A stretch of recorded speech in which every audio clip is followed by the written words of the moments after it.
कोल्हापूर जिल्ह्यातील श्री क्षेत्र वाडी रत्नागिरी इथं होणाऱ्या ज्योतिबा देवाच्या चैत्र पौर्णिमा यात्रेसाठी प्रशासनानं जोरदार तयारी सुरू केली आहे।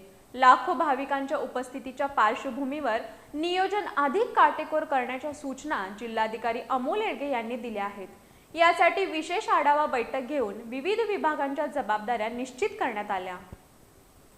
1 एप्रिल रोजी होणाऱ्या ज्योतिबा चैत्र पौर्णिमा यात्रेसाठी कोल्हापूर प्रशासन पूर्णपणे सज्ज झाले। जिल्हाधिकारी अमोल येडगे यांच्या अध्यक्षतेखाली झालेल्या आढावा बैठकीत यात्रेचं नियोजन, सुरक्षितता आणि सुविधा यावर सविस्तर चर्चा करण्यात आली।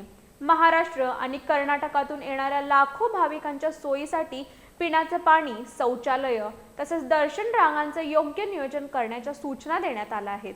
रांगांमध्ये सावली आणि पाण्याची व्यवस्था करण्यावरही विशेष भर देण्यात आला।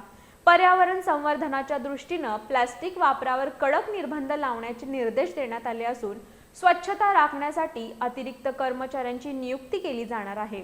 भाविकांच्या सुरक्षिततेसाठी पोलीस प्रशासन, आरोग्य सेवा तसेच वाहतूक व्यवस्थेसाठी एसटी आणि केएमटी विभाग यांना जबाबदाऱ्या देण्यात आल्या आहेत। वीज, आपत्ती व्यवस्थापन आणि सार्वजनिक बांधकाम विभागालाही समन्वयाने काम करण्याच्या सूचना देण्यात आल्या।